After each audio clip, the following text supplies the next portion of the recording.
But let's start here. A woman has been shot dead on a Metrobus in Johannesburg this morning. It's still not known who shot her and what the motive was, but officials say she was approached by a suspect who then fled the scene. Newzroom Afrika's Veronica Makhoali joins me live from the scene of that shooting in Roodepoort. A tragic start to the day for one family this morning. Veronica, tell us what you know. Well, Iman, details, of course, remain sketchy at this moment, and we've been here at the scene of that shooting, just trying to get a sense here. And I can tell you that community members have been standing here as well, really also mourning the death of the tragedy that happened here. I'm just going to step out of shot for a bit as well, just to give you an understanding of what we do know so far. We understood that the female passenger was waiting for that specific metro bus to arrive to take her to work. It was en route to Sunning Hill, where it's believed that is where she works. It's understood then an unidentified gunman then approached her on the bus and fired gunshots, where she then ran across the road.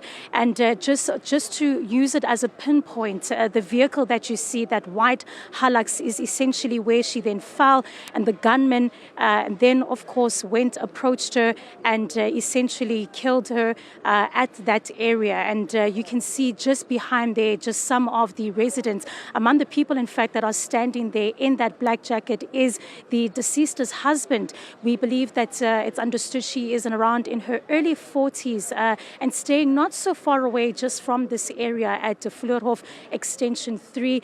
They have been there around where her belongings were scattered, and of course making sure that they can start the clear up, as there have been a few bystanders here from the community watching straight after that incident happened at around 6 o'clock in the morning. We do know, of course, as well, as we were speaking to just some of the residents and the bystanders here, they say that this was her early morning commute. This is the usual way that she would go to work. She would stand here waiting for that bus, for that metro bus just along the road here, and that would take her to work. And this is a regular, one would say, routine for this passenger, for the deceased. And we're just going to speak now, of course, to the MMC for Transport in the city of Johannesburg, just to get a little bit more detail, as officials, of course, have now been coming to the scene of the crime. Ndate Kunene, thank you for your time. Has there been any updates since we, of course, last spoke to you just about an hour ago? Yes, good morning on this sad morning. Yes, there is indeed some update. We just had a conversation with the driver and those who were on the bus. This is a clear hit. The lady was targeted. We are aware that she works at Nedbank. We spoke to the family, the husband. And so what happened here is the shooter got onto the bus in Extension 5, at bus station 5. So he was on the bus. When the bus got here, before it could reach the station where the people were, the driver had somebody cocking a gun. He was sitting by the first seats next to the driver. So the driver had somebody cocking a gun, and then he stopped the bus immediately to see if this person is taking him. And as he looked at the camera also, he saw the gentleman. So the passengers approached the bus. The lady was in front. As she tried to get onto the bus, the guy held the gun with two hands and started shooting 2 shots. The lady ran away with the rest of the passengers that were trying to come onto the bus, about 4 passengers, went around the bus, and the lady fell and another lady fell. And eyewitnesses are saying that the shooter did not shoot at this lady. Whilst this lady was down, he then hit 2 shots. So he fired 3 or 4 shots as they ran out, 2 shots when he was in the bus, 2 shots as they were running away, and then 2 shots directly at the lady as she was lying down on the floor. So that is what happened, which is a clear indication that the lady was targeted. This was a clear hit. And we know that there are criminal syndicates that want bank employees to do certain things. And when they do not want to do those things, this is what happens. The husband also told us that yesterday the lady just mentioned that there were people at the bus station that are usually not there, and they never got onto the bus. But maybe they had other thoughts. But she just mentioned in passing. So we have a footage. You remember that last year on the 25th of October, as part of our crime fighting mechanism to assist the police with investigation, we launched, was a legacy project by the MMC of Transport, we launched the Eye on the Bus, cameras in the bus and Wi-Fi in the buses, all Metrobus buses. And now we will be taking that footage and giving it to the police. This bus has got camera.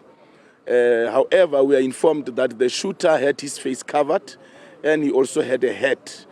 And after shooting the lady, a white Polo appeared with no number plates, with no registration plates. He got onto this white Polo and drove away. So this was a clear hit, well organized, well orchestrated, well planned.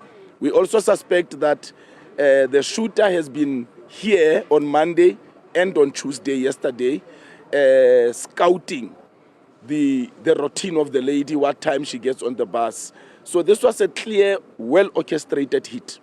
And MMC, you know, while we've been here speaking to some of the officials from Metrobus, we saw, of course, as well, the driver giving you an update and a very clear, distressed, you know, you could see from his face that he really experienced some trauma.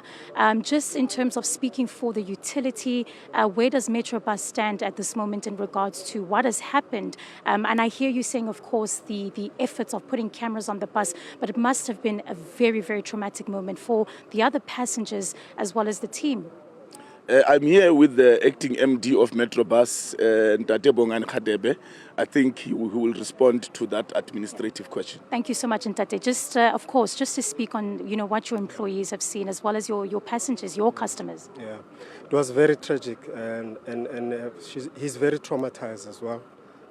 As soon as I arrived at the scene, you know, when he was shaking my hand, he was trembling. I put my hand around him to say, we got you. We will support him through and through. And as I can imagine, all the riders as well, our commuters would have experienced trauma as well. And those services will be made available. Our bus drivers know their customers. So he will tell you almost their names, each of them. So you know, we will provide support where we are required to, or definitely our bus driver will be supported by Metro. We must commend the driver. He also informed us that after the shooter shot the lady, he pointed the gun at him, and he just lay on the engine, and as the Polo drove away, he then drove the rest of the passengers. There were plus minus 15 passengers in the bus. He then drove them around the corner, dropped them off, and said, look, this Polo might come back. And even in that trauma, he thought about the safety of the passengers.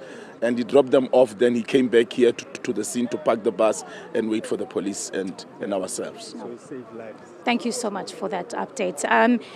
You can hear there, of course, just what transpired in this early morning, and hearing the MMC really also speaking about the fact that the deceased was being watched, was being followed. As you've heard, this is a daily routine on her way to work. And so, of course, investigations are underway. While the motive for the killing is not clear, the MMC coming out to say that this was clearly an orchestrated hit. We'll be getting more, of course, information from the ground. But for now, it's back to you in studio.